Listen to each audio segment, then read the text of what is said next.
Во Москва третман со сите почести и државна вечера организирана од рускиот председател Владимир Путин за кинескиот лидер Ши Џинпин.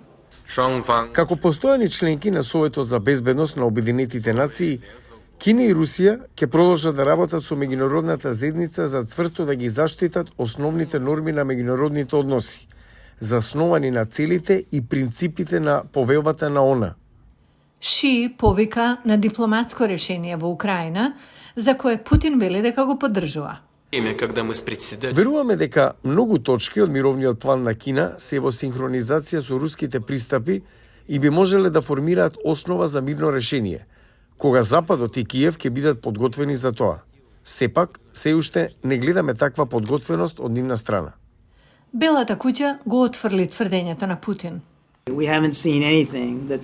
Не видовме ништо што тие рекоа, изнесоа, што ни дава надеж дека оваа војна ќе заврши наскоро.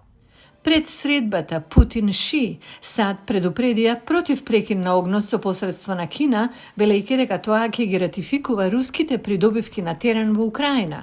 Средбата Путин-Ши не донесе предлог за преговори за прекин на огнот. Џон Кирби рече дека САД ќе ги поддржат разговорите со посредство на Пекинг само ако председателот Зеленски смета дека тие ќе водат до праведен мир.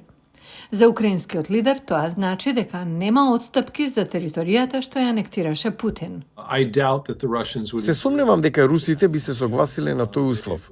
Тие веќе го отфрлија како нешто што тие го сметаат за каков било вид почетна точка за преговори.